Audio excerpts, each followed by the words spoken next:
So I guess I'm gonna tell a story about myself to try to maybe, this is not my point, but it occurred to me, so I'm gonna do it.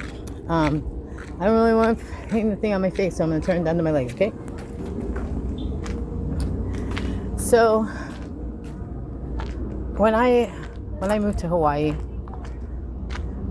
it was a year after 9/11. It had been 1 year since 9/11 when I moved to Maui, and I still had a real thick New England accent. In my first couple months there, I had a broken leg.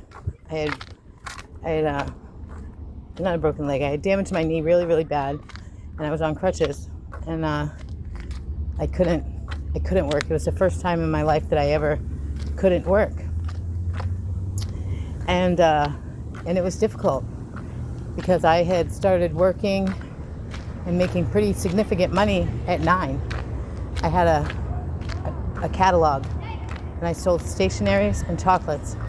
And for every item I sold, I got $2, and I did well. And then I moved on to babysitting, and then I moved on to restaurants. I went to my leisure services, which was through my town hall, and I got a real work permit. Took the CPR class. They gave me the permit so that I could babysit, quote unquote. But I used that work permit to acquire a real job at a coffee shop, slinging donuts. My first tax refund, I was 13 years old when I got my first tax refund. So now, at 21, 22, for the very first time ever, it's been almost 10 years now, I couldn't work.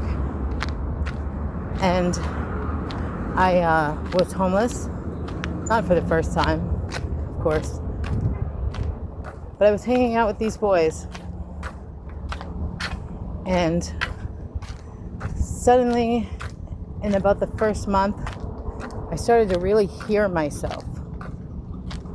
I started to hear what my New England culture had crafted. It was hard, and it was brash, and it wasn't feminine. It was standoffish, and it was cold, and it was callous, and in a lot of cases, it was downright rude. Sometimes culture crosses over to fortitude. You want to fortify that which keeps others away. When you have fallen in and out of love with so many people, year after year after year, you know them for a minute, and their relationships are more intimate than the ones that you have with your family. You start to fortify.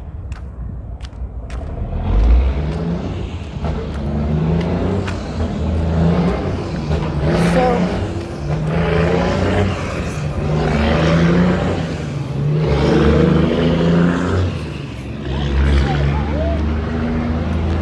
I got my first job. I couldn't walk yet. I faked it through 3 interviews with a major chain and got the job and went to my first day and was so greedy that I stayed and I did a double.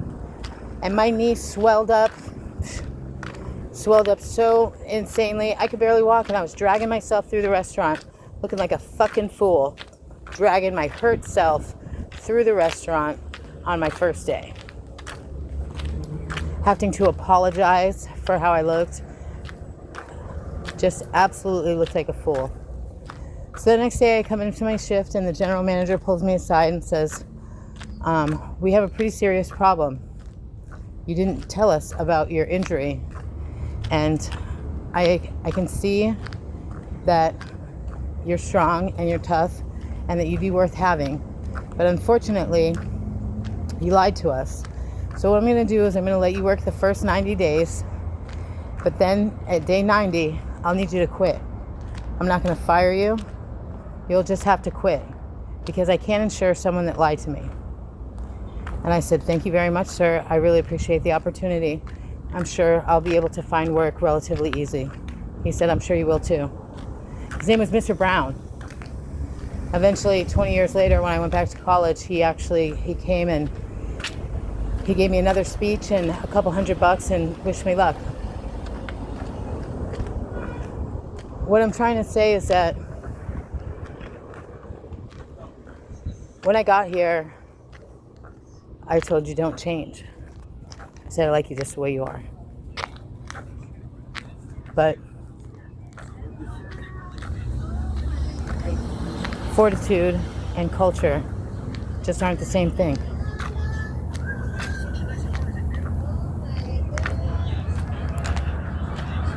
Sometimes we just need to be able to hear ourselves to know what it is that we want to change.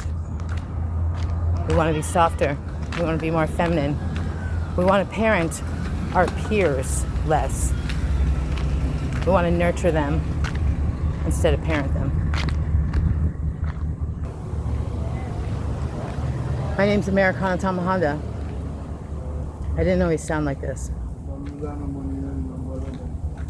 Good will remain.